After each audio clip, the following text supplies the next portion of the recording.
hemoglobina. La curva normal de saturación de hemoglobina es esta línea rosada que vemos aquí, esta línea roja, ¿de acuerdo? Esa es la saturación Ujú. normal. Aquí tenemos el porcentaje de saturación de la hemoglobina y aquí tenemos las diferentes presiones de oxígeno en sangre, ¿de acuerdo? Entonces ocurre lo siguiente, doctora. Una molécula de hemoglobina puede captar hasta 4 moléculas de oxígeno, ¿de acuerdo? Pero esas 4 moléculas no las carga al tiempo. Por eso la curva que vemos en la gráfica es una curva en forma de S. Por eso cuando tú lees las fisiologías te dicen que la curva de saturación de hemoglobina es sigmoidea. Parece que fuera una S. ¿Por qué? Porque a medida que comienza a aumentar la presión de oxígeno sanguíneo, se van pegando a la hemoglobina oxígenos. Entonces, digamos, por aquí se le pegó el primero. Y ese primer oxígeno que se le pega hace que la hemoglobina se vuelva más afín por la segunda molécula. Y entonces se dispara la curva y recibe una segunda molécula, que a su vez la hace mucho más afín por una tercera molécula, que probablemente esté captando por aquí. Pero ya la cuarta le cuesta trabajo y por eso toma la forma que toma. Pero fíjate tú que la máxima saturación de hemoglobina es alrededor de 97-98%. La hemoglobina jamás carga el 100%, ¿de acuerdo? ¿Hasta ahí está todo claro? Sí, profe.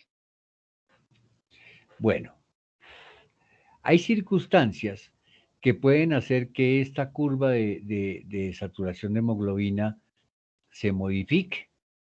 Puede modificarse o hacia la derecha o puede modificarse hacia la izquierda. Entonces, ¿qué puede hacer modificar la curva de saturación de hemoglobina hacia la izquierda? Una acidosis. En otras palabras, un aumento de la concentración de hidrogeniones en el cuerpo. Una acidosis hace que la curva se dispare hacia la derecha. O un aumento en los niveles de DPG, que eso es difosfoglicerato, que es un producto del metabolismo de los glóbulos rojos, o un aumento en la temperatura o un aumento en la presión de CO2. Entonces ocurre lo siguiente. Supongamos un aumento en presión de CO2. Ya que estamos en pulmonar, pues pensemos en un edema pulmonar, ¿de acuerdo? Un edema pulmonar te va a aumentar la presión de CO2 circulante. ¿Hasta ahí estamos bien? Sí. Eso va a hacer que la curva de saturación de la hemoglobina se desplace hacia la derecha. Sí, profe. Pero entonces fíjate, por ejemplo aquí, estamos a una presión de 50 milímetros de mercurio, ¿cierto? De oxígeno, ¿correcto? Sí. A 50 es probable que en una curva normal un paciente pueda saturar alrededor del 83% de su hemoglobina. Pero cuando esa curva se desplaza, si volvemos al 50 y nos vamos a la nueva curva, es probable que esa hemoglobina solo sature en un 65%. Entonces, un desplazamiento hacia la derecha disminuye la afinidad de la hemoglobina por los oxígenos y hace que necesitemos presiones más altas para que esa hemoglobina se pueda saturar. Entonces, acidosis, aumento de temperatura, aumento de la presión de CO2 y aumento de la cantidad de difosfoglicerato circulante desplazan la curva de saturación de hemoglobina hacia la derecha, lo que hace que sea mucho más difícil saturar la sangre, saturar particularmente la hemoglobina con oxígeno. Ahora, una caída en esos hidrogeniones, o en otras palabras, una alcalosis, una disminución en la producción de difosfoglicerato o una caída en temperatura o caída en la presión de CO2 desplazan la curva de disociación o de saturación de hemoglobina hacia la izquierda. Si nosotros volvemos al P50, fíjate que con una presión de 50, en el caso de una alcalosis, podríamos saturar prácticamente el 90 y tanto por ciento de la hemoglobina. Luego, la curva de saturación de hemoglobina normal puede desplazarse.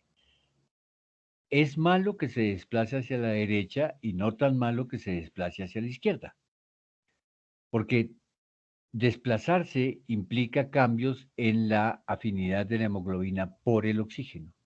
Entonces, esas circunstancias modifican la curva de saturación y, por supuesto, modifican las presiones de oxígeno que requerimos para que se sature adecuadamente la hemoglobina. ¿Listo, mi doctora? Sí, profe, correcto. Muchísimas gracias. Con mucho O sea gusto. que en ese cambio de presiones, por ejemplo, una de las causas es las presiones de CO2. Está relacionado con lo que veíamos bueno, con lo que veían de cuando estaba en Bogotá o en Montería, así. Más que todo porque cambia la ventilación alveolar. Entonces, por ejemplo, una subida en presión de CO2 puede ser perfectamente una mala ventilación. En el caso de una bronquitis crónica, en el caso de una tromboembolia pulmonar, en el caso de un edema pulmonar, todo eso haría que la curva se desplazara hacia la derecha y saturaríamos inadecuadamente la hemoglobina.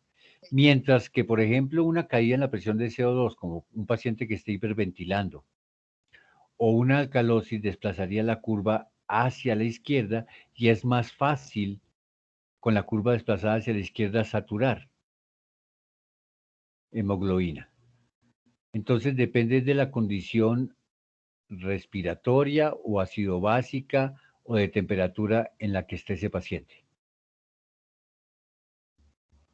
Ahora sí, profe, correcto. ¿Correcto? Sí, profe. Bueno, me alegra Y mucho. otra cosa, Dime. profe, esto es muy, no creo que esa parte del tema, pero tengo una duda, no sé si lo podíamos ver más adelante, sobre una enfermedad de los border collie. Resulta que tengo una persona muy cercana que adoptó un perrito que era de un criadero porque le iban a sacrificar y Sí. tiene una condición que se llama doble merle, no ve ni escucha bien. Y pues Mm, traté como de ver y es como si dos merles se cruzan, algo así, bueno, no entendí bien. sí, sí, sí, sí. Puede ser. Es decir, mira, tú sabes que las razas puras se obtienen a través de endodiogenia, es decir, en otras palabras, de alta consanguinidad. Eh, ¿Alguna vez entrevistaron en Caracol y la pregunta que hacía el periodista era, doctor, ¿por qué no nos explica por qué los perros criollos son más resistentes? Y yo le dije, pero ¿por qué no cambiamos la pregunta? Porque aparentemente los perros criollos o cruces son más resistentes. ¿No será que los perros puros son más débiles? Y entonces le expliqué lo que es la consanguinidad. Cuando tú haces consanguinidad y mezclas eh, animales genéticamente muy cercanos, lo que haces es que algunos genes que permanecen tranquilos comiencen dentro de esa, digamos, forma aleatoria en que se mezclan los cromosomas, comienzan a mezclarse y a aparecer genes letales. Entonces, básicamente a lo que se debe referir es que justamente por la consanguinidad o el cruce entre consanguíneos muy cercanos puede disparar algunas taras y entre esas podría ser la ceguera y la pérdida de audición. Entonces, básicamente creo yo que lo que están hablando es de, particularmente en esas razas, algo que está ocurriendo por alta consanguinidad. Sí, profe, listo. Pensaría yo, Sí, pensaría tiene yo. sentido, porque decía que dos, sí, el cruce entre dos merle y eran casi que iguales. Sí. Exactamente, correcto. Entonces eso se llama endodiogenia, eso es consanguinidad y esa es una alta probabilidad de disparar genes letales. Es como, por ejemplo, el boxer. Tú conoces el boxer normal, el dorado, ¿cierto? Sí, Y conoces el barcino, que es sí. como mezcla de pelos café, negro, rojo, ¿cierto? El barcino. Eh, ¿Has visto boxer blanco? No. Sí, existen. ¿Ya has visto boxer negro? Existen. Pero son taras y es por consanguinidad. El boxer blanco es una tara de la raza. No existe el boxer blanco. Es una tara de la raza y por mezcla y por alta consanguinidad.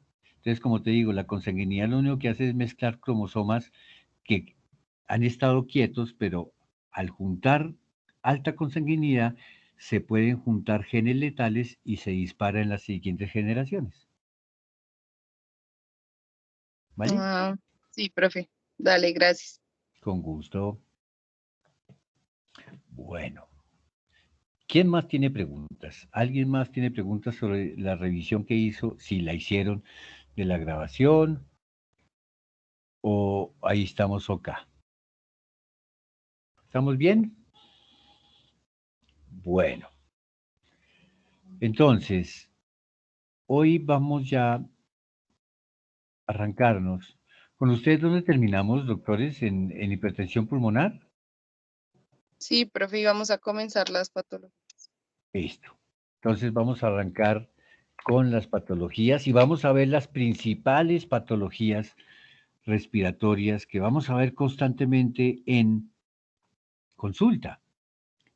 Me salto un par de patologías porque las incluyo como son tantos grupos, 1, 2, 3, 4, 5, 6, aquí tenemos 2, 4, 6 grupos, bueno, aquí no tantos, pero en los otros hay un grupo que tengo 7, 8 grupos de paraponencias, entonces la traqueobronquitis infecciosa o tos de Perrera la incluyo en infecciosas y lo mismo el complejo respiratorio felino la incluyo dentro de las infecciosas, ¿de acuerdo? Y entonces vamos a ver las principales. ¿Cuáles son ellas? La bronquitis crónica,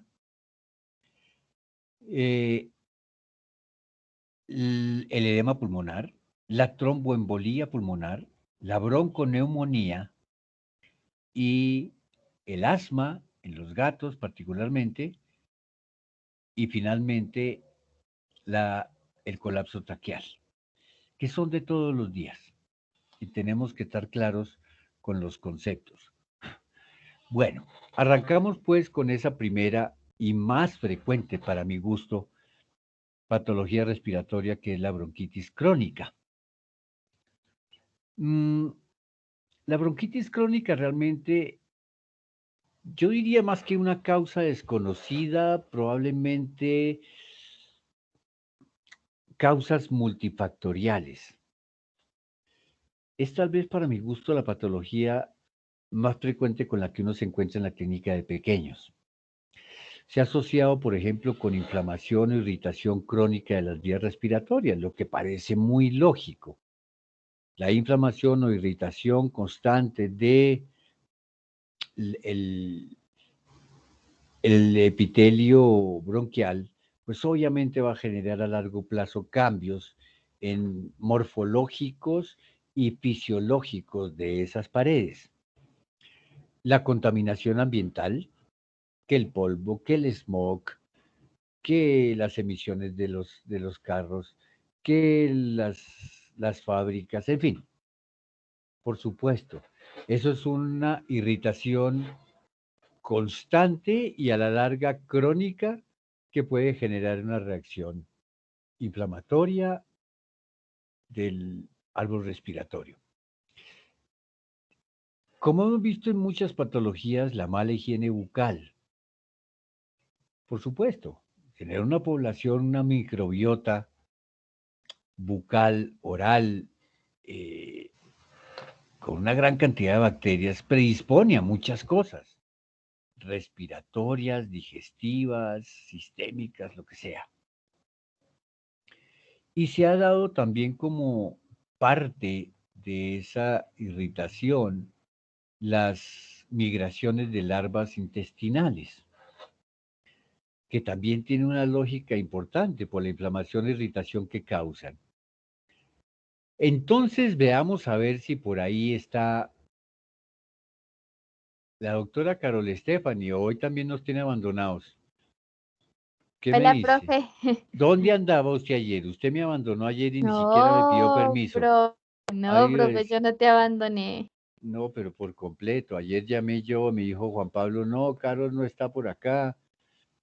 En fin, Carol Stephanie, mencióname 5 o 6 parásitos de intestino delgado de un perro. A ver, Dipilidium, ¿Correcto? una tenia, Una tenia, un sí señora. cisticerco. Ah, no, mentiras. No me eche No, carreta. mentiras. Tenia, sí, un Strongylus. No, ¿cómo se llama? Este que es un nematodo. Se me olvidó este nombre del nematodo. Bueno, hágale, métale cabeza. Espere, sí es un Strongylus, Pero creo. es que los estróngilos tienden a ser más de intestino grueso. Bueno, un Aunque puede Toxocara. haber un toxocara. Dipilidium, tenia, Toxocara. ¿Qué tal una ancilostoma? Un ancilostoma. ¿Qué tal una uncinaria? Sí. Bueno, ¿cuál de esos parásitos hace migración a pulmón? ¿O cuáles? Eh, ¿Cuál hace? Y este es un nematodo redondo que se llama ¿Es un nematodo? Aeostronchilus, creo que se llama. Ah, pero eso ya es un parásito directamente de pulmón. Emigra, ¿no? Alerustongilus, sí, pero mira, de los parásitos que hablamos, de los que mencionaste, ¿cuál de ellos hacen ciclo y en su ciclo pasan por el pulmón? Uy, ¿Cómo que uy? estoy pensando. Está repasando todo lo que vio con la doctora. ¿Con quién vio usted enfermedades parasitarias? La primera, parasitología con Natalie G y enfermedades con Mimo. Ay, conmigo. Bueno, cuénteme entonces, ¿qué le enseñó Mimo? Creo que es el Ascaris, profe. El ascaris hace migración, llega como larva 2 a intestino, perfora la mucosa intestinal, va al hígado y probablemente ya se convierta en una larva 3 y finalmente a través de la circulación pulmonar va a pulmón. Ujú. Y es allá donde se convierte en larva 4 y migra a través de todo el árbol respiratorio para ser nuevamente deglutido hacia intestino delgado, ¿cierto? Sí, señor. Muy bien. ¿Qué otro parásito de esos hace esa migración exactamente igual? Ah, profe. Ah, fue. El ancilostoma, Ay, sí, ese. la uncinaria. Esos 3 parásitos pasan por el pulmón. Sí, señor. Muy bien, muy bien. La felicito, Carol Stephanie Granados.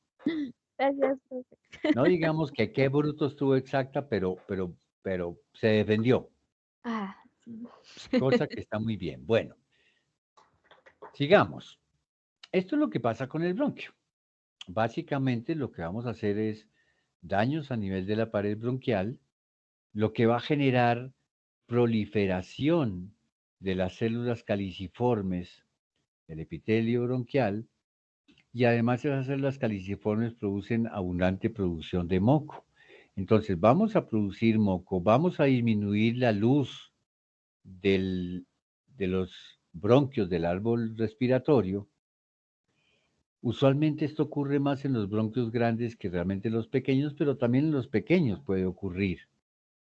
Y vamos a tener, por supuesto, un mal flujo de aire a través de estos bronquios y, por supuesto, eso va a repercutir en el índice de ventilación que tiene un paciente. Luego, en otras palabras, podría disminuir la ventilación en ese paciente. Y esa mala ventilación Cuando es realmente muy grave, podría causar cianosis, pero particularmente posterior al ejercicio. Entonces, ¿qué podemos ver en este paciente? Uno, como hay producción alta de moco, el signo característico de la bronquitis es la tos. Tos que anteriormente se llamaba tos seca, tos productiva. Hoy en día en medicina se habla es de tos, no productiva o nada, eso ya no se usa. Tiene tos. Y lo segundo es que es ese paciente que tiene cierta intolerancia al ejercicio. Y como les digo, cuando ya la cosa está grave, cuando hace algo de ejercicio puede presentar cianosis. Y eso ya es muy grave. ¿De acuerdo? Bueno, entremos con los signos clínicos y hablemos un poquito de eso. La tos es el signo cardinal de la bronquitis. Pero ese paciente puede presentar taquipnea,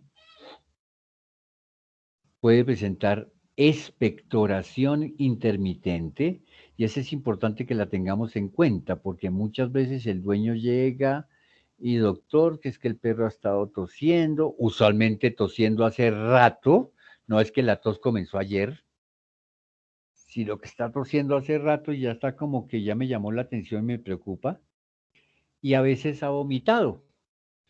Ojo, porque para los propietarios todo lo que salga por la boca es vómito. Ellos no diferencian una expectoración de un vómito o de una regurgitación. ¿De acuerdo?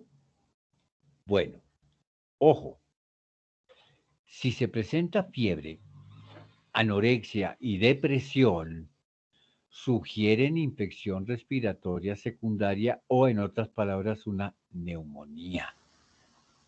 En la bronquitis crónica no hay ninguna de estas tres. Usualmente el paciente no presenta fiebre, no hay anorexia, él sigue comiendo perfectamente normal. También eso significa que mantiene su condición corporal y usualmente no está deprimido. Simplemente tiene tos y de vez en cuando expectora. Cuando tengamos estos signos, pensemos en que podemos estar hablando de una neumonía. Y como les dije, si la afectación es grave, puede presentar cianosis, pero esa cianosis es generalmente post ejercicio. Bueno, vamos a la parte entonces de diagnóstico. ¿Con qué nos llegan a consulta? Nos llegan con que tengo tos y a veces vomita. Ah, muy bien. Como les digo, condición corporal usualmente no está afectada. ¿El perro está comiendo? Sí, come perfectamente, doctor. Muy bien. Tenemos tos. Esa tos puede deberse a muchas cosas. Si uno se pone a pensar en causas para tos en un perro, no. Sería una lista como de 50 vainas para diagnóstico diferencial. Pero entonces comencemos a hacer el examen de este paciente. Y parte de ese examen, por supuesto, es una muy buena auscultación pulmonar. Esa auscultación pulmonar debe ser completa.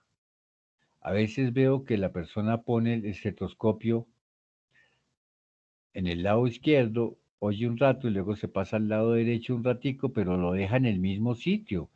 ¿Qué es lo que está viendo? Es simplemente si está respirando y si suena o no suena, pero no está haciendo una auscultación completa del pulmón. Entonces, la auscultación debe ser completa. ¿Por qué? Vámonos a salir de aquí un segundo y nos vamos a meter con un tableroski. Apareció el tableroski, Carol Stephanie. Sí, señor, ahí está. Muy bien, qué juiciosa, es que es muy juiciosa. Bueno, entonces pensemos en un pulmón.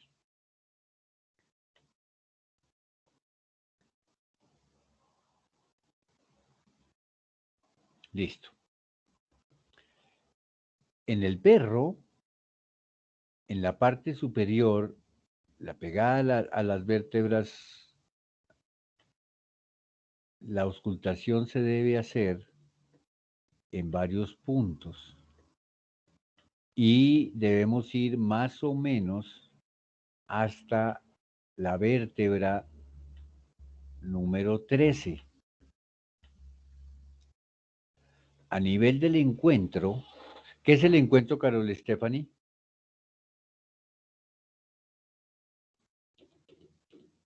Ahí se me fue. Carol Stephanie, abra el Acá micrófono. estoy, profe, estoy Pero ¿por pensando. qué? Estoy pensando. ¿Qué es el encuentro de un animal? Hay anatomía barata. Profe. No recuerdo como Ay, tal no, no, ese no, nombre. no Encuentro, recuerdo. no. Sí, Ay, encuentro.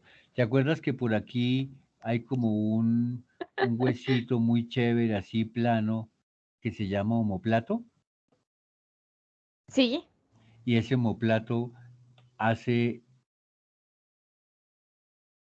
articula con un huesito que se llama húmero. profe, eso que usted acaba de dejar no era la escápula, Esta es la escápula, sí, por eso. omoplato o escápula. Y este es el húmero. Sí, Cuando se juntan ellos en esa articulación, ¿se has visto que sobresale por delante del perro o del animal, el ajá. caballo? Eso se llama encuentro. Ah, ok, ok, ok. Ay, Dios mío, me toca educarlos, Dios mío. A nivel del encuentro, vamos a ir hasta, porque el pulmón realmente hace esto, está mal dibujado ahí, el pulmón hace esto.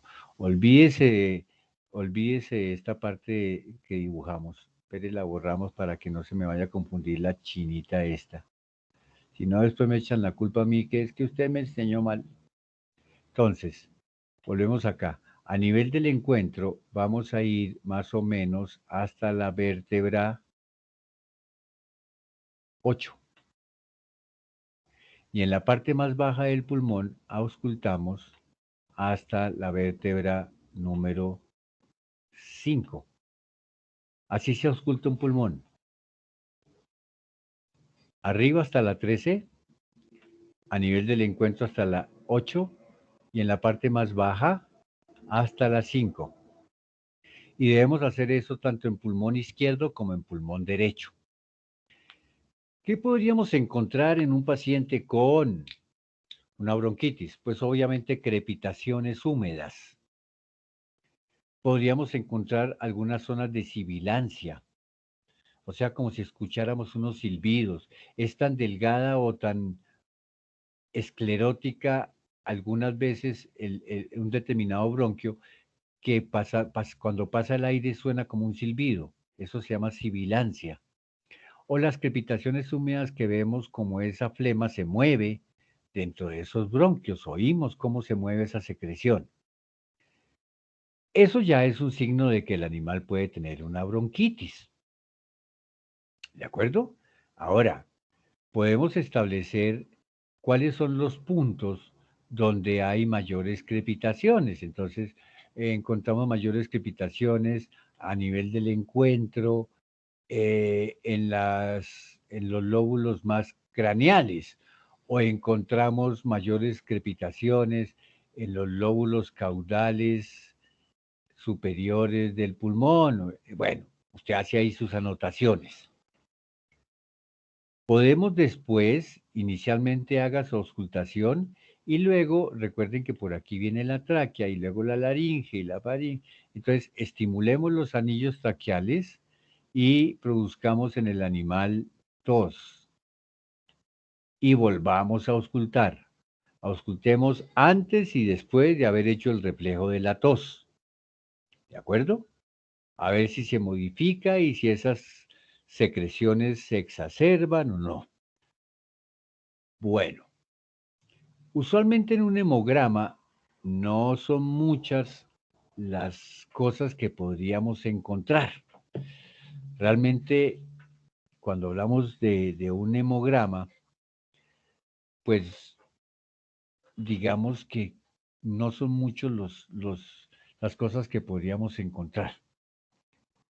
Que uno dijera, no, es que hay una leucocitosis o no.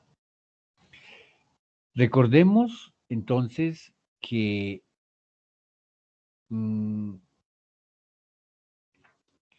tenemos que de pronto recurrir a otros exámenes para que nos ayude. Ya hicimos una auscultación pulmonar, podemos entrar a hacer una radiografía. En esa radiografía de tórax podríamos encontrar algunos aumentos en la densidad intersticial, por ejemplo,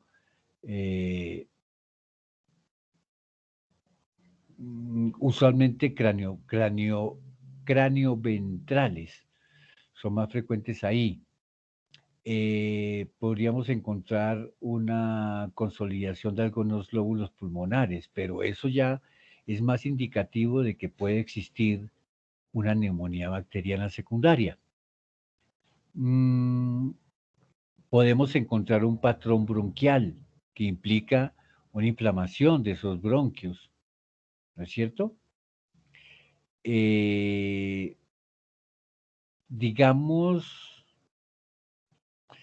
algunos perros a largo plazo podrían desarrollar enfisema. Entendemos que es un enfisema, ya que estoy con Carol, Estefan hoy está botada. ¿Qué es un enfisema, doctora Carol?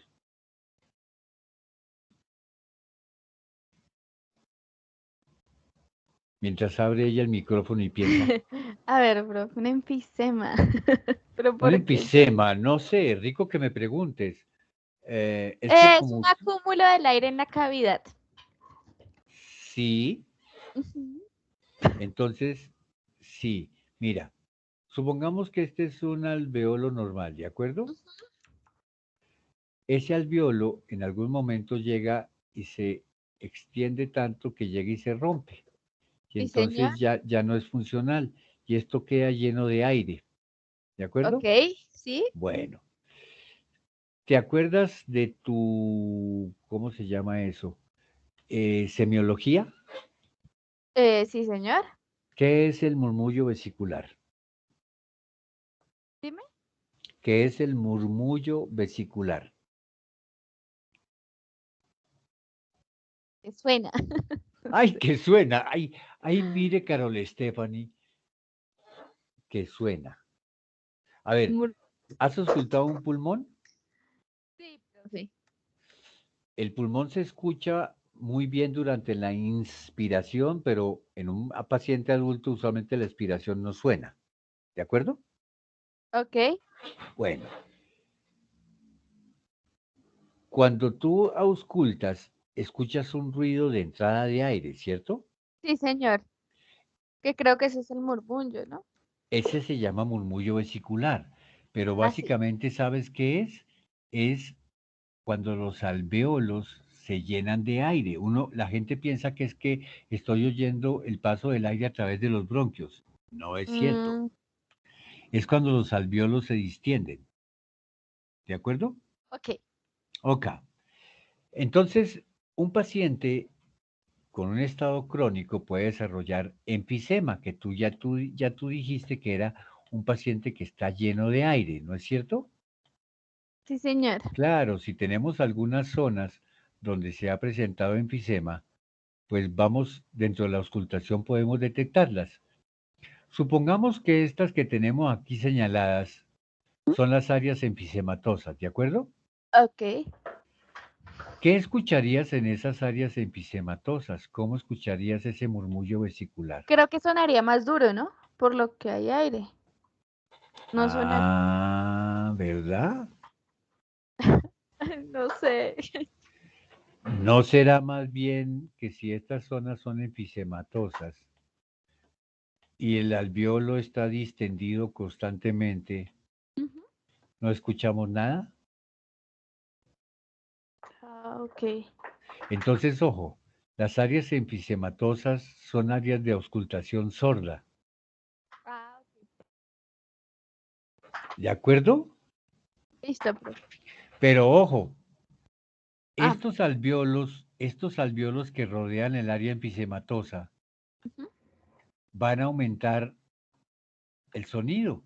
Luego tenemos áreas sordas en las áreas enfisematosas y áreas con aumento del murmullo vesicular en las áreas que rodean las áreas enfisematosas.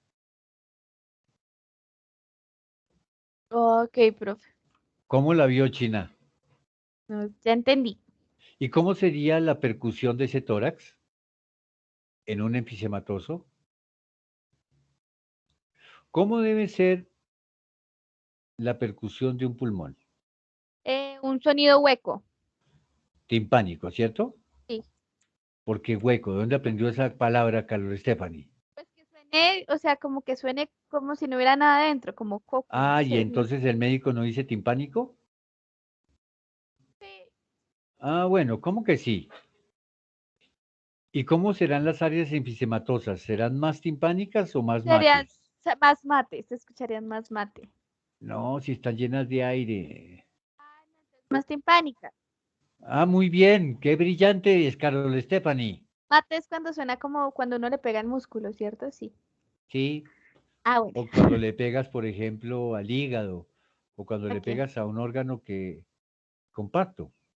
Ok, profe. Entonces, eso podrías ver, algunos perros en estados graves podrían desarrollar enfisema y tendrían un tórax en forma de tonel, como si fuera un barril, ¿cierto? Sí, profe.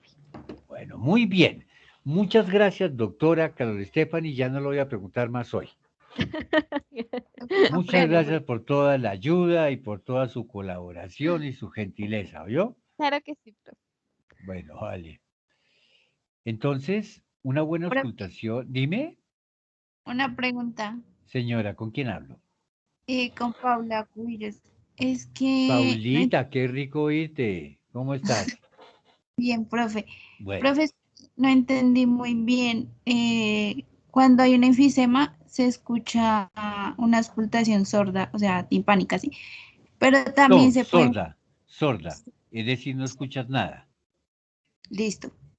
Y Y, digo timpánico es cuando haces percusión. listo, listo. Correcto. Profe, Pregunte. y también ahí se escuchan áreas con murmullo vesicular. O sea, se Murmullo escucha. vesicular, sí, pero las áreas cercanas a la auscultación sorda o las áreas enfisematosas van a tener murmullo vesicular aumentado, porque están compensando las áreas que no están respirando, en otras palabras, que no están ventilando. Ya entendí. Listo, gracias, profe. Perfecto, perfecto. Bueno, eh, ¿qué hacer con un paciente mm, que tenga una bronquitis crónica? Digamos, como les digo, si uno hace muchas veces eh, un hemograma o cosas de esas, puede ser que no encuentre mayores cosas. Digamos, si encuentra una neutrofilia, una monocitosis, eso puede indicar más una neumonía bacteriana, pero en condiciones normales no. Lo que sí podríamos encontrar de pronto sería una eosinofilia, pero no muchos perros hacen eso y sobre todo es más probablemente una bronquitis de tipo alérgico que realmente de otra causa. Y es muy importante en los gatos, porque los gatos tienen muchísimo a hacer asma bronquial. Y entonces podríamos encontrar eosinofilia, pero no en todos los casos. Inclusive en los gatos que hacen asma, probablemente que muestren eosinofilia una tercera parte de los gatos que hacen asma. Dos terceras partes no te hacen eosinofilia, luego no es un valor que tengamos muy en cuenta. Mm, podríamos hacer algunas otras pruebas, porque la biometría hemática, un hemograma por lo general es normal, cuenta normal de leucocitos, pero una cuenta normal de leucocitos no necesariamente descarta una bronquitis crónica. Bueno, ¿qué hay que hacer con este paciente? Primero, algunas medidas que hay que tomar casi que inmediatamente. Yo valoraría mucho en un paciente, cuando hablamos placa de tórax, valoraría mucho, porque si hablamos de eso, si este es el diafragma, por aquí debería estar el corazón de ese animal, por eso nos tapa parte del pulmón, ¿no es cierto? Ojo a los pacientes con bronquitis crónica, porque ellos tienden a ser cardiomegalia derecha. Ojo a estos pacientes, tienden a ser cardiomegalias derechas.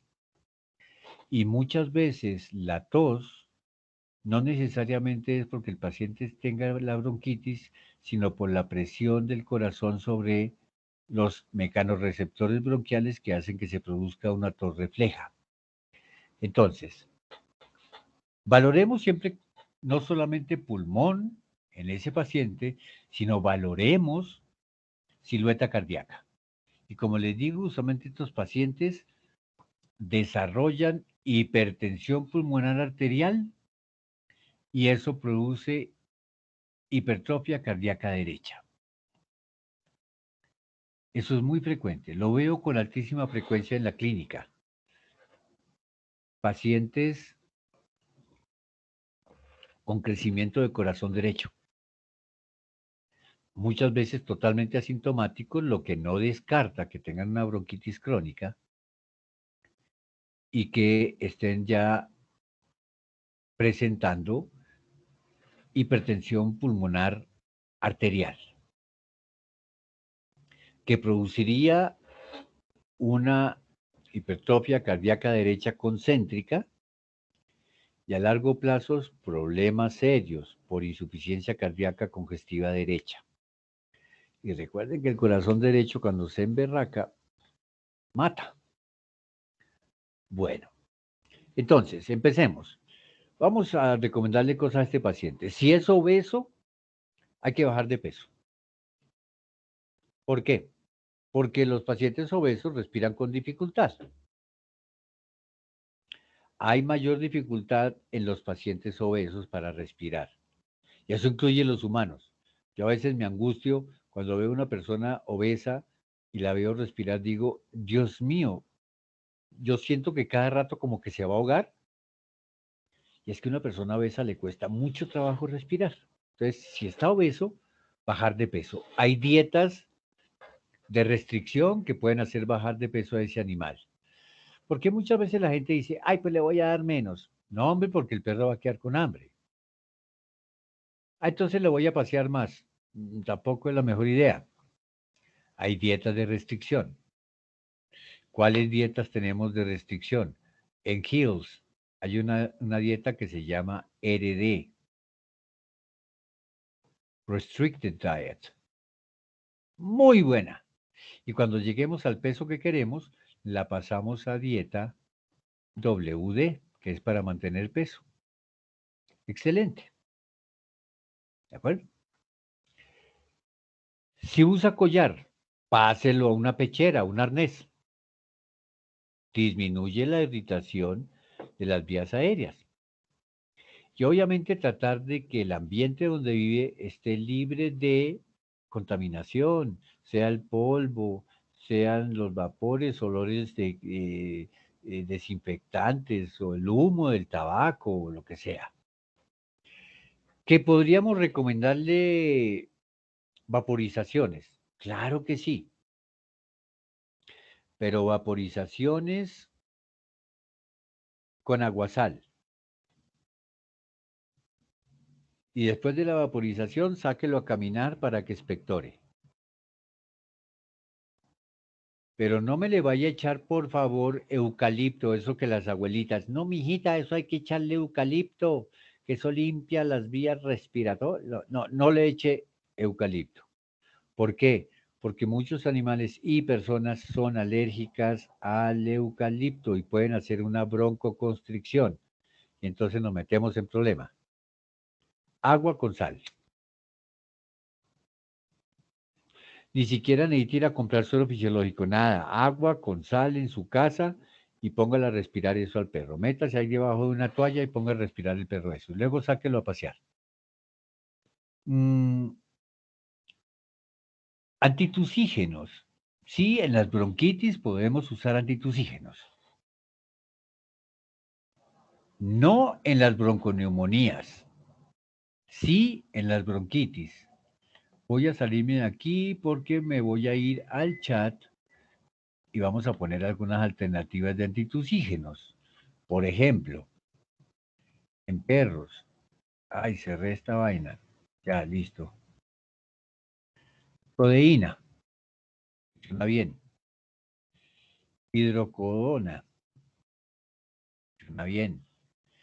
En humanos casi no se usa la codeína ni la hidrocodona porque produce efectos secundarios indeseables, como por ejemplo arritmias cardíacas. Podríamos usar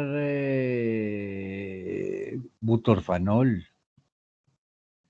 como alternativa para tos. Podemos usar dextrometorfano. Espérese a ver. Dextrometorfano, muy buen antitusígeno. Perfecto. Aquí sí podemos parar la tos, sobre todo si se vuelve harta la cosa de la tosecita del perro. Siempre y cuando hayamos descartado que esa tos es originada por compresión bronquial, por cardiomegalia. Porque no nos sirve para un carajo entonces el antitusígeno. Aunque todos estos antitusígenos que les puse ahí son antitusígenos de origen central, luego podrían ayudarnos. ¿Qué podríamos más recomendarle a este pacientico? Broncodilatadores. Claro. Recuerden que esa luz bronquial está disminuida, podríamos favorecerlo con un broncodilatador. Entonces, bueno, existían o existen las metilsantinas, la teofilina, la minofilina, que eran maravillosas, pero descontinuaron los laboratorios la producción de eso. Ya hoy en día no se consigue ni aminofilina ni teofilina, maravillosas eran. Pero como son baratas, entonces a los laboratorios no les interesa tener cosas baratas en el mercado. Entonces, hoy en día estoy utilizando erbutalina como broncodilatador. Maravillosa. Se consiguen tabletas, se consigue en líquido también, ¿no es cierto?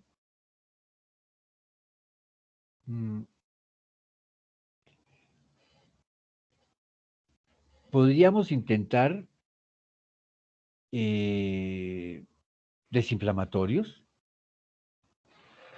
En algún momento podríamos llegar a requerir espereprednisolona como antiinflamatorio. Debemos dar por lo menos 14 días de tratamiento. Ojalá prednisolona por vía oral. No me la vaya a inyectar. No me la vaya a inyectar porque corremos mayor riesgo de hacer un Cushing. Ahora, por vía oral se ha visto que es mucho menor el riesgo y prednisolona en las dosis que les voy a indicar, pues prácticamente es muy poca la probabilidad de hacerlo. Entre 0,5 y 1 miligramo por kilo. Entonces vamos a suponer un ejemplo, peso del perro 20 kilos. Vamos a utilizar 1 miligramo por kilo, lo que quiere decir que la dosis de ese perro es de 20 miligramos. Perfecto. Entonces hay tabletas de prednisolona de 20 miligramos. Hay tabletas de 5 miligramos. Pero aquí una tableta de 20, perfecto. Pues arrancamos. Una tableta cada 12 horas durante 5 días. Ya que estoy dando prednisolona cada 12 horas. 5 días. Luego voy a dar una tableta, pero cada 24 horas. Durante 3 días. Es decir, bajé la dosis a la mitad. Ya te daba mañana noche, ahorita solo voy a dar en la mañana o en la noche.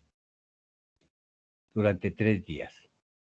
Pasados esos 3 días, voy a recomendar entonces media tableta cada 24 horas.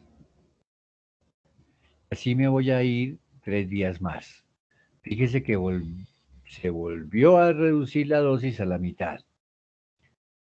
Y ya llevamos 11 días de tratamiento. Luego le voy a decir, mire, maestro, ahorita a partir de ahora usted me va a dar un cuarto de tableta cada 24 horas por 3 días más. Volvimos, ay, puse 1,74, no, es un cuarto de tableta. Durante 3 días más. Ya llevamos 14 días de tratamiento. Y luego le decimos, me le va a dar ese cuartico de tableta cada 48 horas. Por 3 veces.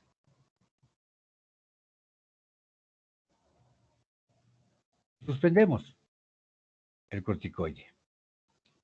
¿De acuerdo? Bueno. Eso es lo que podemos hacer desafortunadamente con la bronquitis crónica. Tratar de quitarle la causa primaria, el irritante primario, y apoyarlo con una terapia antiinflamatoria, con un broncodilatador si lo requiere, con un antitusígeno si lo requiere, bajándolo de peso si se requiere, quitar el collar y pasarlo por arnés si se requiere, y de pronto esas vaporizaciones que pueden ayudarlo. Por ahí tengo levantada la mano Paula Andrea Cubillos y dice, doctora. Profe, ahí escribiste por 3 veces o 3 días. Por 3 veces. Es decir, después de que ya diste un cuarto de tableta cada 24 horas, 3 días, le das ese cuartico, pero cada 48 horas por 3 veces. Es decir, un día sí, hoy le dimos, mañana no, pasado mañana sí, al siguiente no y al siguiente sí, y se acabó el tratamiento por 3 veces. Ah, ya, gracias, profe. Listo, mi doctora. Bueno, los gatos hacen bronquitis crónica, pero tienden a hacer más asma bronquial. Y particularmente algunas razas, como por ejemplo los siameses, son los que más alergia hacen. Digamos que esa inflamación bronquial es más bien como una broncoconstricción reactiva, en otras palabras, asma. Y el gato de pronto en algún momento estaba todo normal, estaba todo perfecto, y de pronto no puedo respirar. Me estoy ahogando y hacen taquipnea y dificultad respiratoria, y entonces por eso lo llevan a la clínica. Y es básicamente por una obstrucción de las vías aéreas. Pero es una broncoconstricción reversible, con aparición repentina de esa disnea clásica en el asma. Y esa disnea se empieza a volver progresiva, podrían haber algo de náuseas.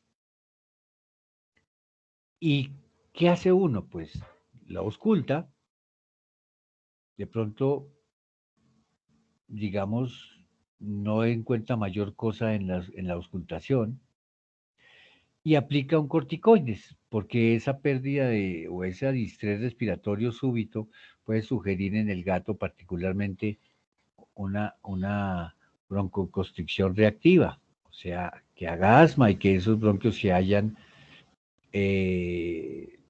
broncoconstriñido. Entonces uno aplica un corticoides y espera un par de horas. Si la respuesta es adecuada y el animal ya comienza a estar tranquilo y a respirar bien, pues damos por hecho que lo que tuvo el animal fue un ataque de asma. Obviamente,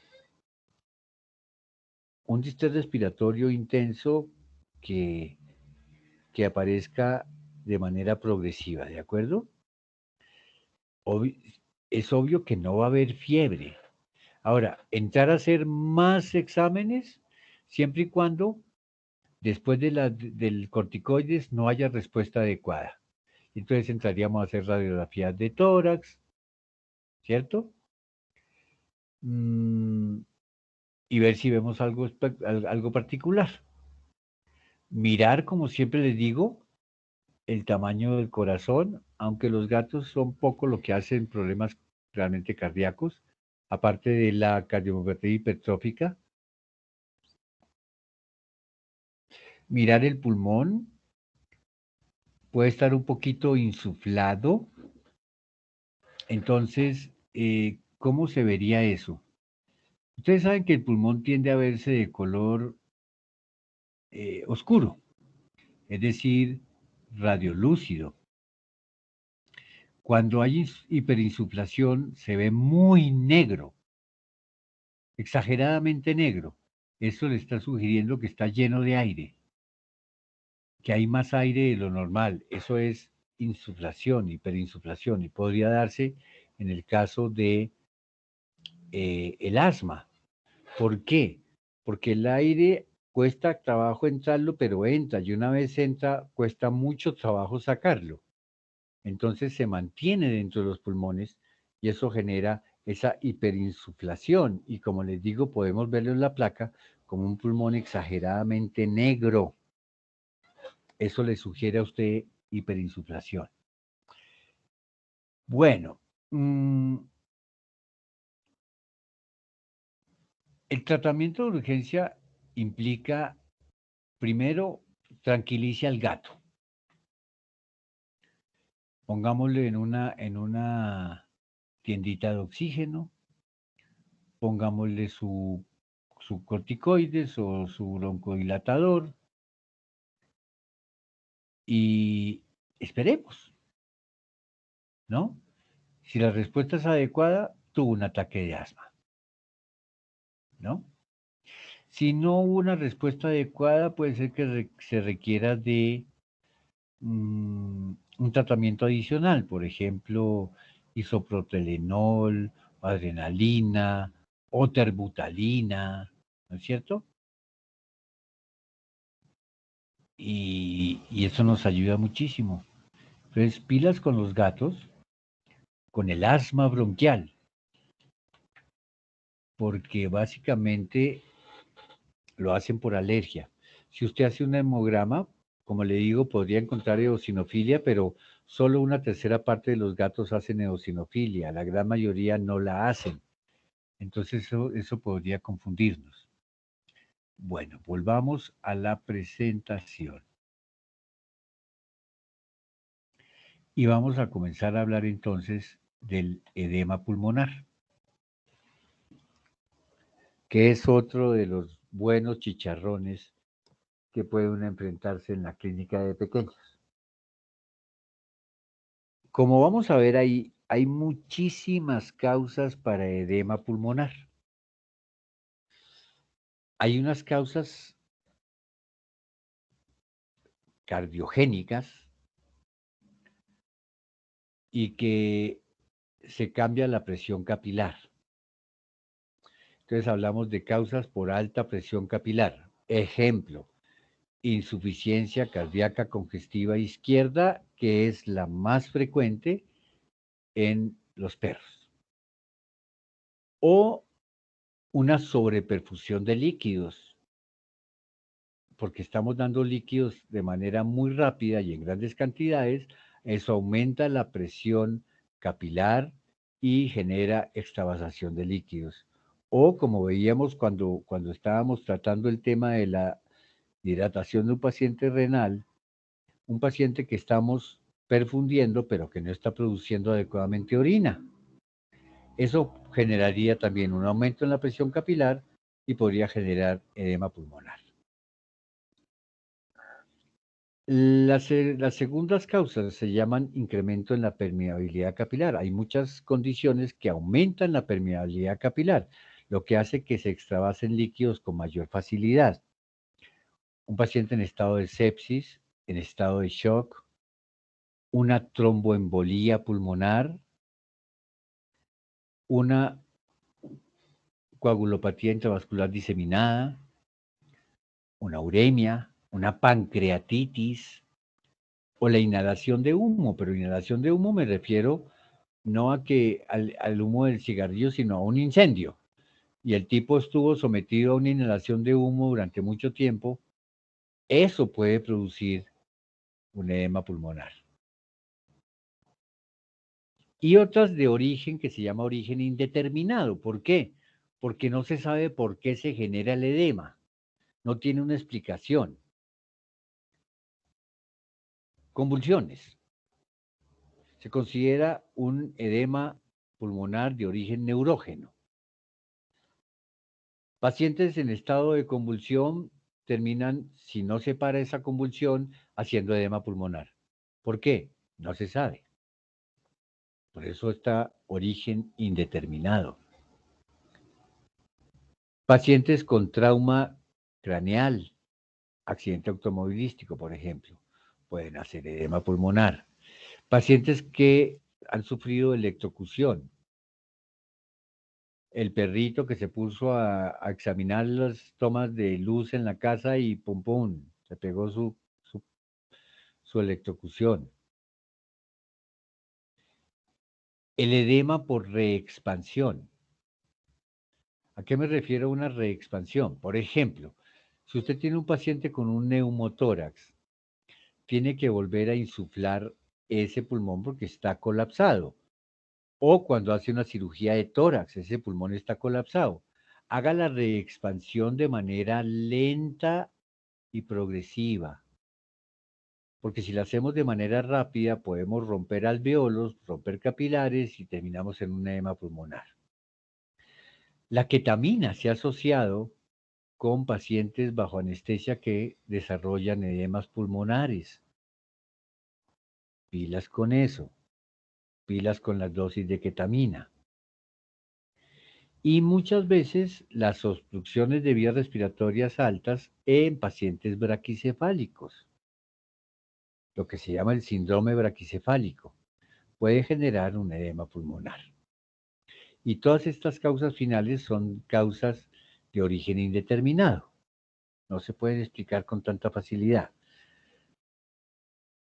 Hay tres cosas que ponemos ahí en mayúsculas para que las pongan ustedes en mayúsculas y las subrayen. La tos tal vez no sea evidente en la mayoría de los pacientes con edema pulmonar. Ojo, cuando sí se presenta edema con tos, generalmente se trata de un edema alveolar fulminante. Despídase del perro. Y esa tos puede deberse, como les digo, a una cardiomegalia derecha con compresión bronquial. Pero por lo general, los perros con edema pulmonar no tosen. Si tosen, piense en que es un edema alveolar fulminante, que lo podríamos ver en una placa de tórax con un patrón alveolar, o una cardiomegalia que genere compresión bronquial. Ojo, la taquipnea y dificultad respiratoria súbita siempre sugiere como primera alternativa edema pulmonar. El perro estaba bien y de pronto se me está ahogando. Primer diagnóstico a la cabeza, edema pulmonar. No fue edema, tromboembolía pulmonar. Así es la cosa. Grábela en su cabeza. Y siempre considerar el edema pulmonar como una urgencia médica. Lo que sugiere, doctores, que no se ponga a hacer exámenes adicionales exagerados con este paciente, sino primero piense en estabilizar el paciente y luego preguntamos qué fue lo que pasó con este paciente. ¿De acuerdo? ¿Por qué hizo edema pulmonar? Entramos a buscarlo después. Entonces, la fisiopatología pues tiene muchas alternativas. muchas, dependiendo de la que estemos hablando. Ahora, aquí es importantísima la radiografía de tórax, por supuesto, donde vamos a ver un patrón intersticial difuso o un patrón alveolar que sugiere edema pulmonar. Los edemas cardiogénicos tienden a estar muy hacia el hilio de los pulmones.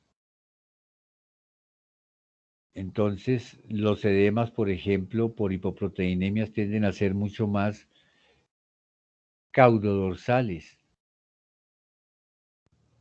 En fin, placa de tórax.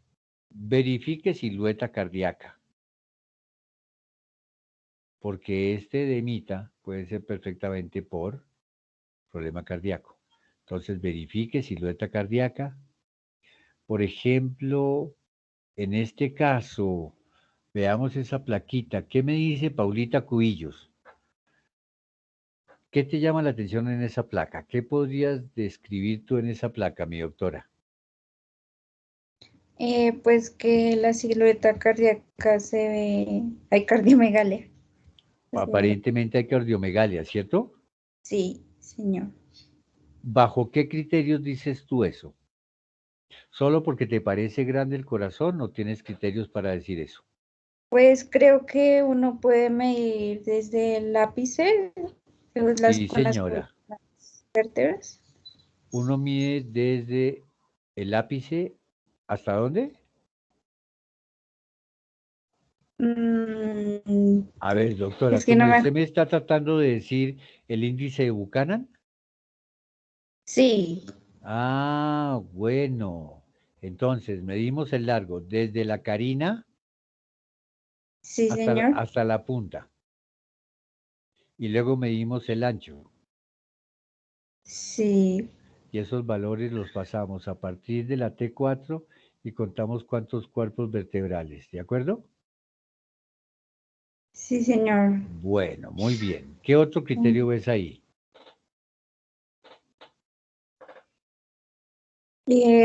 Hay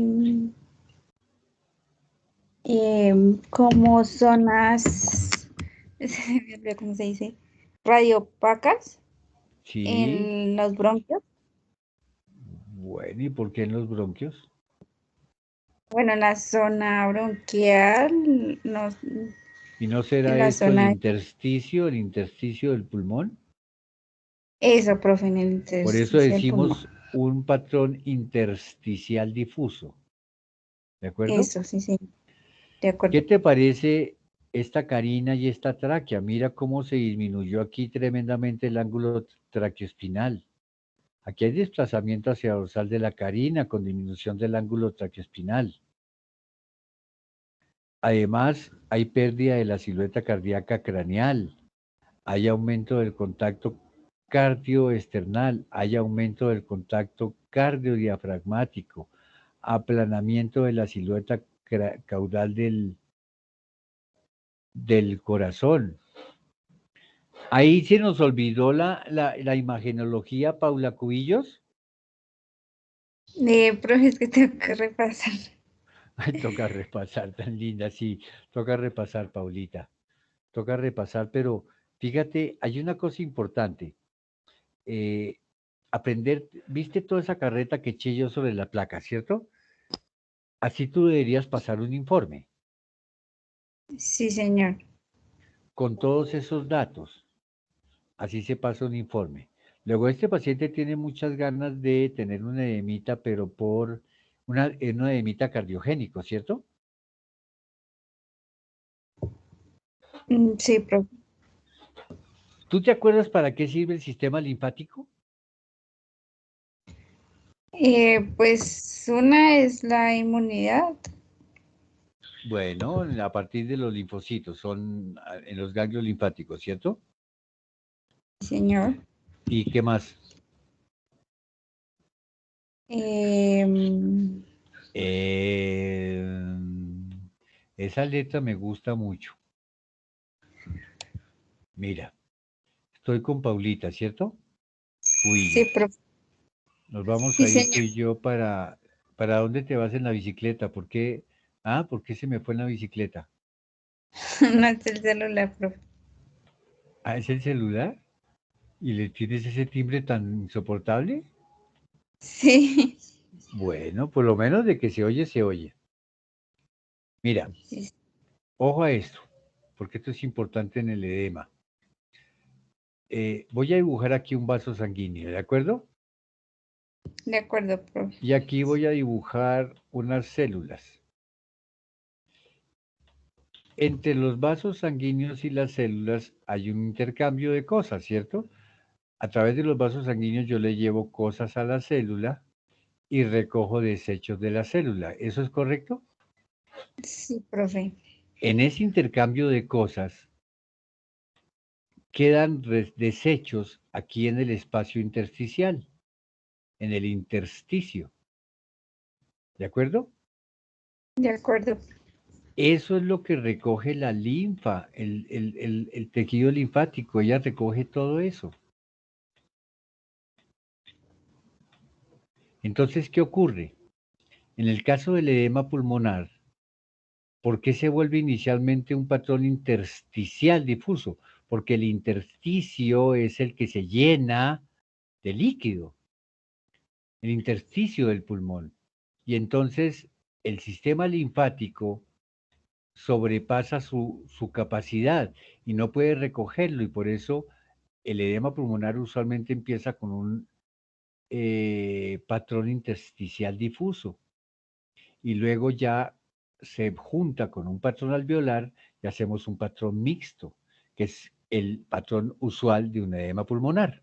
Pero inicialmente comienza con un patrón intersticial difuso y es porque sobrepasamos la capacidad del sistema linfático para descargar ese intersticio. ¿De acuerdo? De acuerdo, profe. ¿Quedó clarísimo eso? ¿Sabías que eso lo hacía el sistema linfático? Ya lo recordé. Ahí tan mentirosa Pablo Andrea Cubillos Martínez. No, profe, pero usted me lo recordó. Sí lo sabía, pero me lo recordó. Bueno, muy bien. Muchas gracias, doctora Paulita. A ti, profe. Bueno, entonces regresemos acá. Entonces, ante un edema, tenemos que actuar de manera rápida.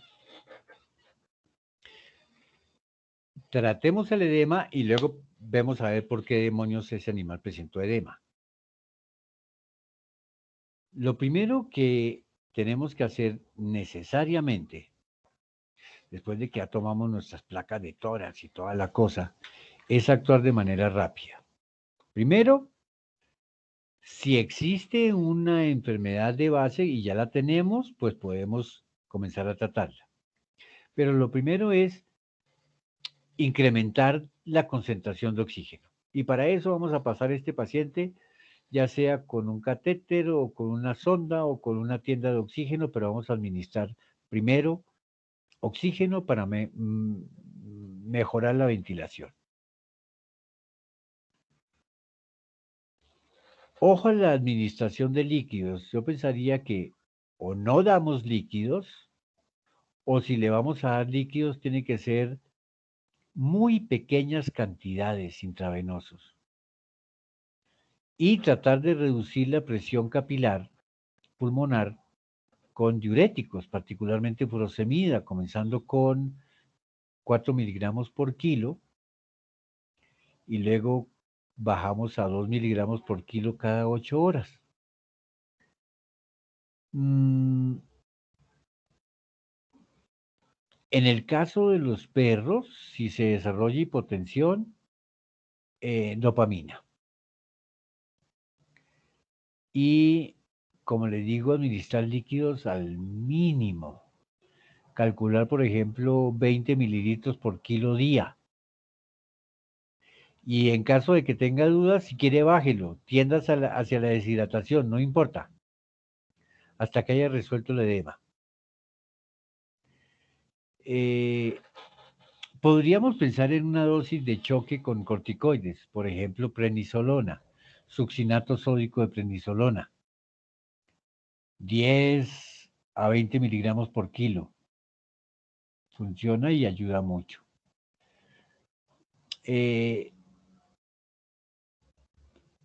podríamos haber pensado en algún momento en aminofilina o teofilina para incrementar la fuerza del músculo respiratorio, pero como ya no las tenemos disponibles, y obviamente considerar la valoración de el equilibrio ácido básico, presión de gases, particularmente oxígeno y CO2, y ver si se requiere alguna ayuda extra. Ahora, el pronóstico para un edema pulmonar siempre va a ser reservado y se demora en recuperar. Eso no es de un día para otro, no. Se requiere, por lo general, de días para que empecemos a ver resultados. Pero esos cuidados tienen que ser persistentes, ¿cierto? Y si ya lo tenemos estable, podemos revisar si logramos encontrar esa causa para este edema, ¿no? De pronto a veces son obvios, no es que el perro estaba convulsionando y después terminó así ahogado. Eso es un edema causado por la convulsión. No, fue que se pegó un corrientazo y después comenzó, electrocución. Si usted hizo una buena auscultación pulmonar y cardíaca, podría descubrir, por ejemplo, problemas que le surgieran insuficiencia cardíaca congestiva izquierda. Pero de pronto para otras alternativas tendríamos que utilizar pruebas diferentes. Por ejemplo, si usted sospecha una pancreatitis, tenemos que hacer una valoración de amilasa y lipasa, eso se demora. Que si usted sospecha de una uremia, tendríamos que hacer valoración de nitrogenados. En fin. Esto hay que tratarlo rápido y luego nos ponemos a averiguar. ¿De acuerdo? Bueno. ¿Preguntas hasta ahí, mis doctores? O si no, nos metemos con la tromboembolía pulmonar. ¿No questions? Bueno. Entonces nos fuimos con la tromboembolía pulmonar. No es afortunada, es decir, afortunadamente no es tan frecuente. Pero hay muchas cosas que pueden llevar a un paciente a una tromboembolía pulmonar. Y hay que tenerla siempre presente. Como le digo, un distrés respiratorio súbito, primer diagnóstico a la cabeza, edema. No fue edema porque la placa salió normal, piensa en tromboembolía pulmonar. Y ya les dije algo, la placa de una tromboembolía pulmonar, usted ve la placa de tórax y todo está normal. Pero el tipo se está ahogando, no puede respirar, piensa en tromboembolía pulmonar. Hay muchas enfermedades asociadas con tromboembolía pulmonar, por ejemplo el cáncer,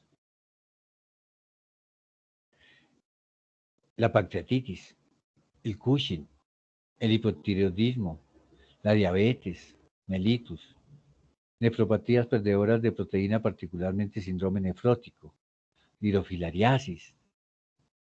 Todas esas generan tromboembolía pulmonar. De hecho, la dirofilariasis es una tromboembolía pulmonar que va a conducir al paciente a desarrollar insuficiencia cardíaca congestiva derecha. Enfermedades cardíacas frecuentemente hacen tromboembolía pulmonar. Una coagulopatía intravascular diseminada también.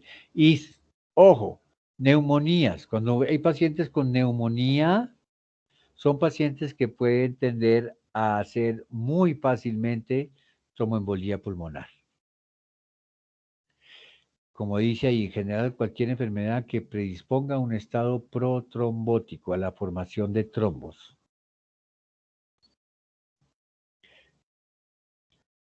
¿Qué vamos a ver? Una disnea aguda con taquipnea, con taquicardia. Descartamos el edema, piense en una tromboembolía. Si hay insuficiencia ventricular derecha, probablemente podamos encontrar un desdoblamiento de segundo tono. ¿Por qué? No les voy a decir por qué. Su merced me va a decir por qué. Veamos a ver a María Paz Lara, que hace rato no hablo con ella. María Paz Lara, ¿dónde anda?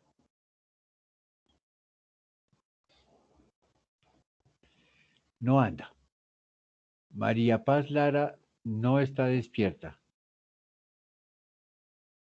Bueno, aquí nadie se le obliga a venir a clase. ¿Qué me dice Daniela Bautista? ¿Está en clase? Dani, no sea cobarde, aparezca. Tampoco. No puede ser. O es que no tienen micrófono o alguna vaina.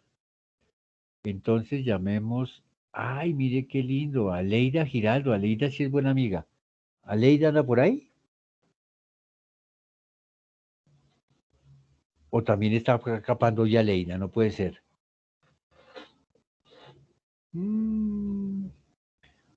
Hoy sí tenemos.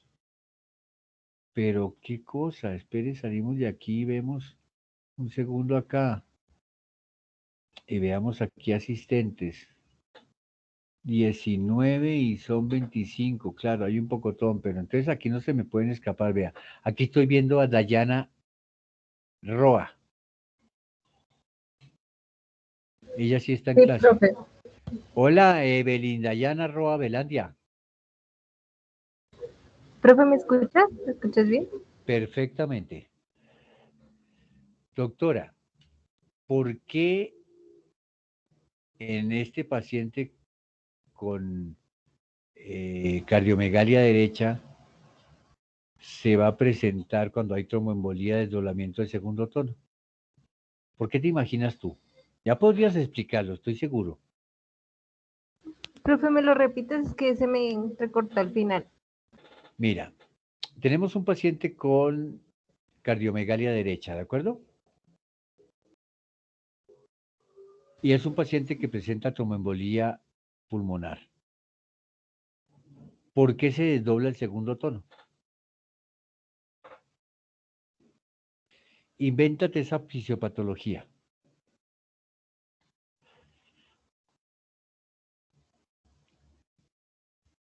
La tengo pensando. ¿Qué pasó, Dayanita? ¿Por qué te fuiste? Chucho, ¿dónde anda Chucho? Que hace rato no hablo con Tirado. ¿Qué más, profe? ¿Cómo está? ¿Qué hubo? ¿Qué pasó? ¿Cómo se inventa usted ese desdoblamiento del segundo tono? Profe, pues inventármelo, no sé. O sea, él me dice que es por falla en el corazón derecho, ¿sí? Correcto. Pues estaba pensando como en algo de compensación, pero no sé, por a falta de... Entonces, mire, si tenemos mire, yo hago el siguiente razonamiento. Si yo tengo una cardiopatía derecha, implica que tengo una obstrucción para la salida de la sangre del corazón derecho. ¿Estamos? Lo que hizo que aumentara su trabajo y se hipertrofiara. ¿De acuerdo? Porque estamos hablando de una cardiopatía derecha. Si estamos relacionándolo con una tromboembolía pulmonar, ¿no será que esos vasos arteriales pulmonares están vasoconstreñidos y generaron hipertensión pulmonar arterial? Ah, porque hay una disminución en la circulación, ¿sí? O sea, Claro. Y entonces, cuando los ventrículos se contraen, ¿cuál se desocupa más rápido, el izquierdo o el derecho? El izquierdo. El izquierdo, y el derecho se demora, y entonces la válvula pulmonar suena demorada. Y entonces tenemos un cierre primero de la aorta, luego de la pulmonar, lo que sugiere un desdoblamiento de segundo tono fijo por hipertensión pulmonar arterial y cardiopatía derecha. ¿Cómo la vio Chucho? ah, ok, profe, sí. Ah, pero usted ha Sí, sí, debido sí. hacerlo ya porque usted es un berraco ya en renal, cardíaco y pulmonar. Pues sí, profe, no me... Ah, y el Chucho dice, pues sí, pero no pude, no me fui hasta allá. Bueno, y Dayana se me quedó por allá perdida. Dayana Roa ya no quiso hablar más con nosotros. Ella se fue, ya no quiso. No sé si el micrófono se No, le profe, me dañó. quedé hablando toda la fisiopatología. Ay, tan linda, se quedó hablando sola y nadie la escuchaba. Yo sé que la hizo bien, Dayana, yo sé que la hizo bien. Eso quedó en la grabación, no mentira, no quedó. Pero bueno, en todo caso, muchas gracias por el intento, Dayanita. Y lo mismo para Chucho, que por lo menos lo intentó. Bueno, Vale, profe. entonces teníamos dentro de lo que estábamos hablando justamente eso. Si hay insuficiencia ventricular derecha, probablemente tengamos desdoblamiento de segundo tono, y si ya hay insuficiencia, pulso yugular positivo. Como les digo, usualmente las placas de tórax no muestran nada. Entonces, ojo, si tenemos cambios en la placa que sugieran edema, ese es nuestro primer diagnóstico. Si vemos una placa de tórax perfectamente normal, pensar en un paciente que se está ahogando en una tromboembolía pulmonar. Y empecemos a actuar de manera rápida, porque no tenemos mucho tiempo. ¿Qué hacemos? Si sabemos la enfermedad de base, trátela. Vimos que puede ser una pancreatitis, que puede ser una hidrofilariasis, que puede ser, hay muchas causas. Pero comencemos rápidamente con la terapia anticoagulante. Heparina. 200 a 300 unidades por kilo subcutáneo cada 8 horas primero. Y luego pasamos a 100 a 200 unidades internacionales por kilo y luego a 50 a 100. Vamos bajando la dosis cada 8 horas. Muy importante estar vigilando el tiempo parcial de tromboplastina y podemos permitir que se suba por encima del nivel basal 1.5 a 2.5 veces en los caninos y solamente 2 veces en los felinos. ¿Por qué? Porque si se nos pasa de esos niveles, podemos generar una hemorragia interna. Y vamos valorando la placa. ¿Todo va bien? ¿Cómo está respirando el animalito? Obviamente lo tenemos con terapia de oxígeno. Y vamos vigilándolo. Ya está mucho mejor, ha respondido, está respirando mejor, lo podemos mandar para la casa, pero lo podemos mandar con warfarina, que podemos conseguir en tabletas. 0.1 a 0.2 miligramos por kilo oral cada 24 horas para perros y 0.1 a 0.2 miligramos totales para un gato al día.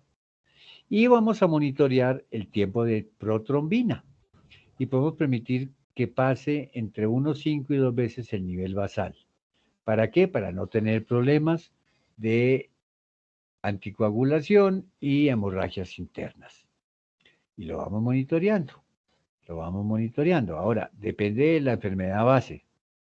Si esa enfermedad base es una hidrofilariasis, estamos en problemas, porque tenemos una cardiopatía derecha con tromboembolía pulmonar e hipertensión pulmonar arterial. Estamos llevados. Ustedes debieron ver eso con su profesor de enfermedades parasitarias. ¿Cierto, Carol Stephanie? ¿Sí vio eso mismo? ¿Con mimo? Profe, ¿se me puede regalar la diapositiva anterior un momentico? Pero por supuesto, mi chino. Carol Stephanie, ¿qué se hizo? ¿Se durmió? Ella dijo, ya no me va a preguntar, ¿me puedo dormir? Es el colmo, Carol Stephanie.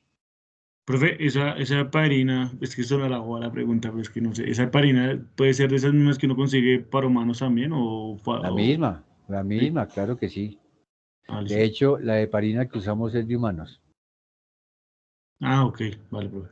Sí, sí, claro que sí. Bueno, entonces se nos fue esta niña, como se llame, Carol Stephanie.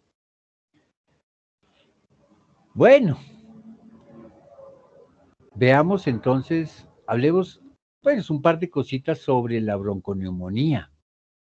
¿Por qué sobre la bronconeumonía? Porque hablamos de una bronquitis y vimos que esa bronquitis podría transformarse en una bronconeumonía. ¿Qué debe llamarnos la atención cuando estamos hablando de bronconeumonía? Por lo general dijimos que la bronquitis no genera anorexia ni cambios en la condición corporal. La neumonía genera un distrés respiratorio progresivo y el paciente desarrolla anorexia, lo que hace que pierda peso y además es un paciente que puede mostrar estado febril, fiebre.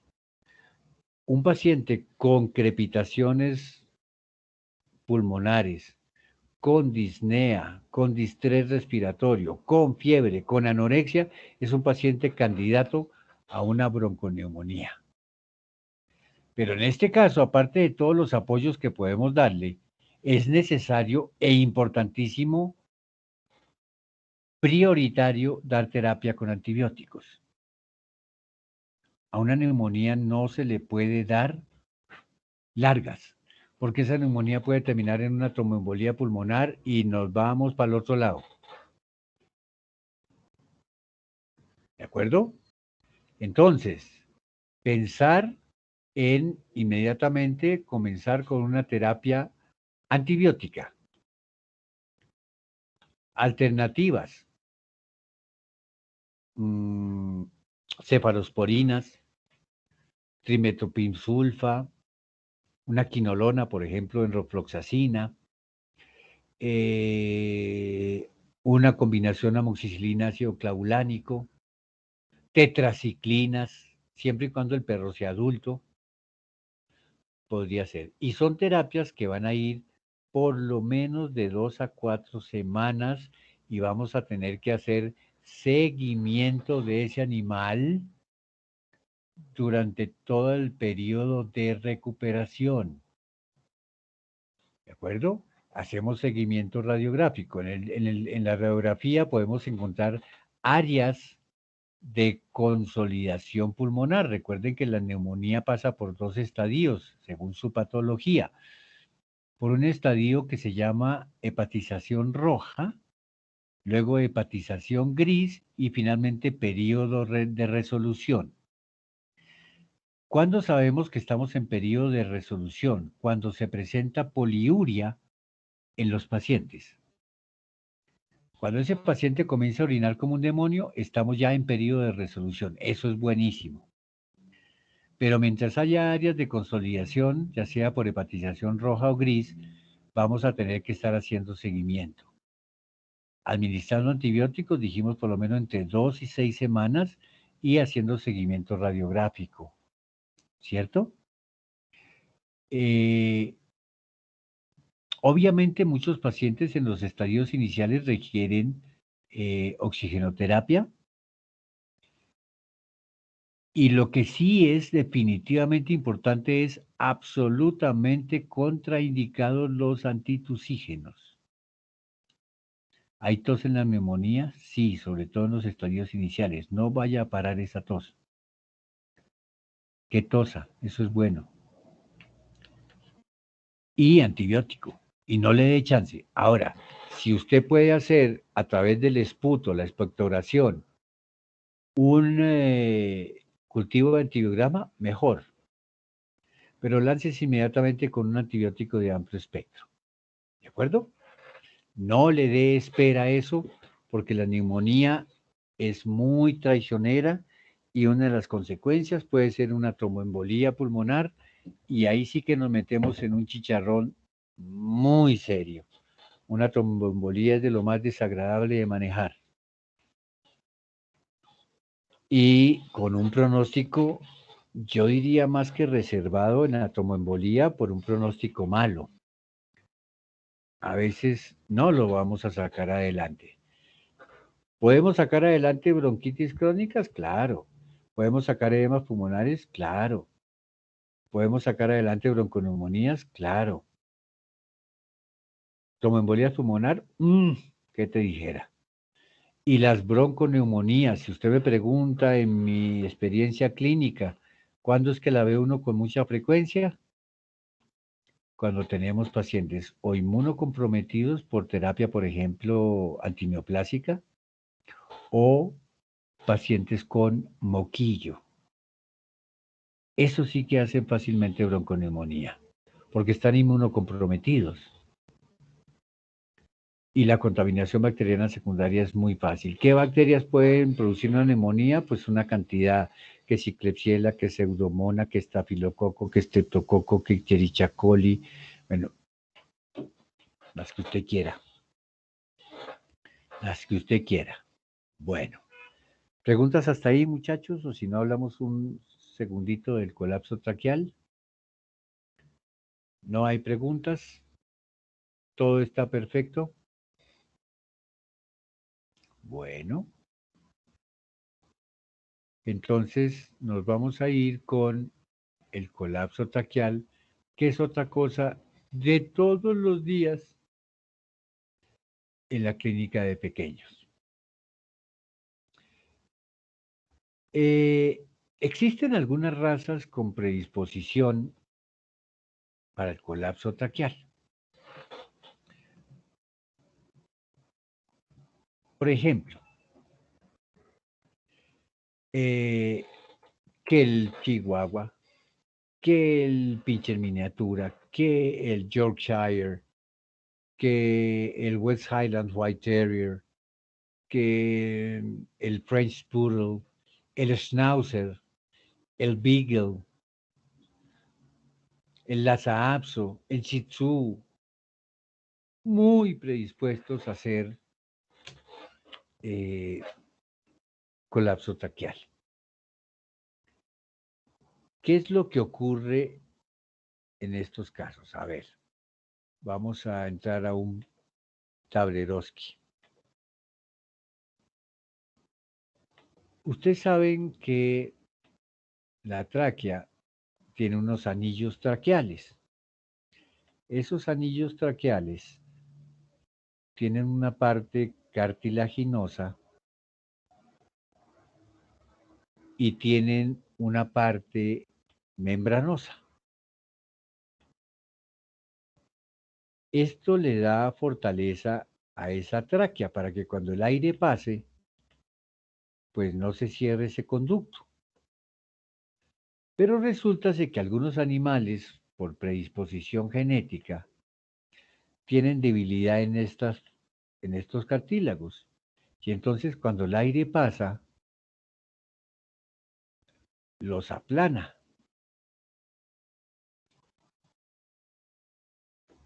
Y eso es lo que llamamos colapso traqueal. Ese colapso traqueal produce obviamente algunos signos clínicos, particularmente un distrés respiratorio. Son pacientes que los ve uno de un momento para otro como que me ahogo y como que trato de expectorar y de toser y luego pasó el ataque. Así llegan los perros a consulta. No, es que a veces se me ahoga este tipo. Bueno, el colapso traqueal, si nosotros recordamos la tráquea, tenemos una tráquea cervical y tenemos una tráquea torácica. El colapso traqueal puede ser cervical o puede ser torácico, pero también en muchas ocasiones se presenta justo a la entrada del tórax. Pero, ¿qué tenemos que tener en cuenta, doctores? Este colapso traqueal, en el caso del colapso traqueal cervical, ocurre durante la inspiración del paciente, mientras que el colapso torácico de la tráquea ocurre durante la expiración del paciente. Tengamos en cuenta eso. ¿Por qué? Porque cuando tomamos una placa de tórax, si sospechamos de que ese paciente esté presentando un colapso traqueal, el hecho de no ver el colapso en la placa no descarta el diagnóstico. El hecho de verlo confirma el diagnóstico. Muchos pacientes no lo muestran porque de pronto en el momento en que se toma la placa no estaban, por ejemplo, en el momento que requeríamos. Ejemplo, si el perro le tomamos la placa en inspiración y él lo que tiene es un colapso traqueal torácico, pues no se va a mostrar.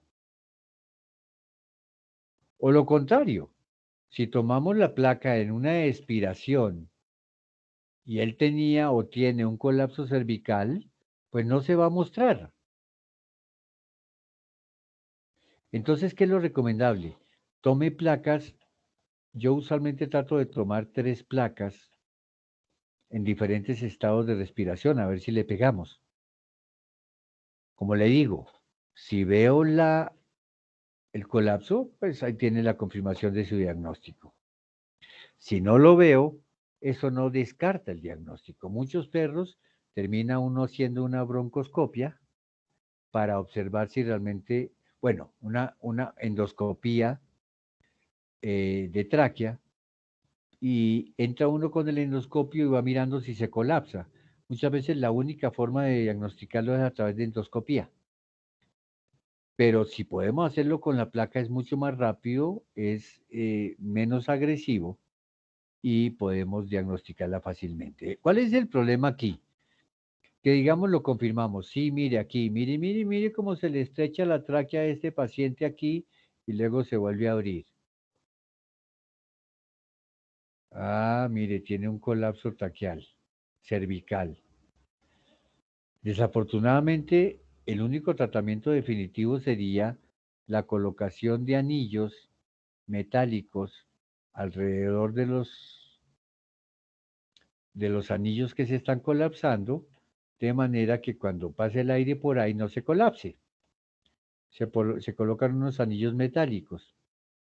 ¿Difícil cirugía? Bueno, no tan difícil, realmente no es difícil.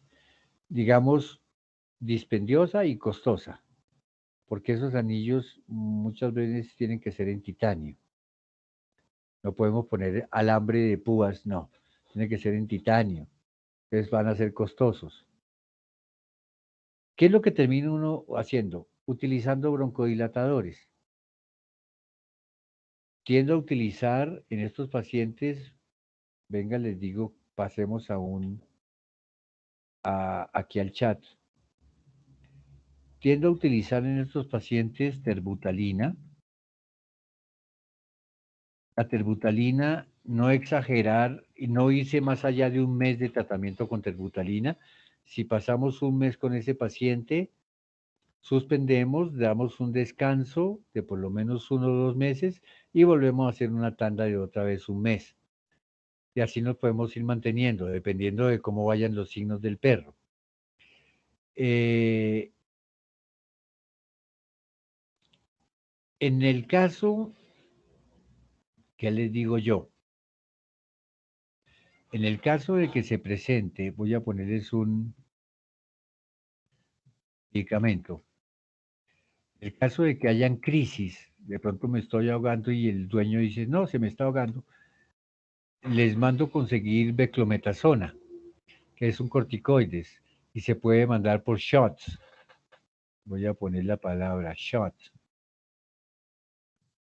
O sea, por disparos. Entonces le mando conseguir una mascarilla de las que usan en humanos, y cuando el paciente esté en una de esas crisis que diga el tipo, no, definitivamente ya se me va a ir el tipo, le manda un shot de beclometasona y así apagamos el incendio, pero por lo general los manejo con broncodilatadores y viven su vida perfectamente normal, sin ningún problema.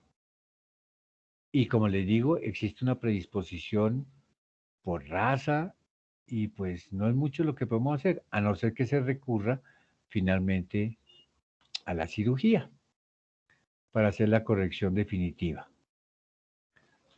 Bueno, entonces detengamos grabación.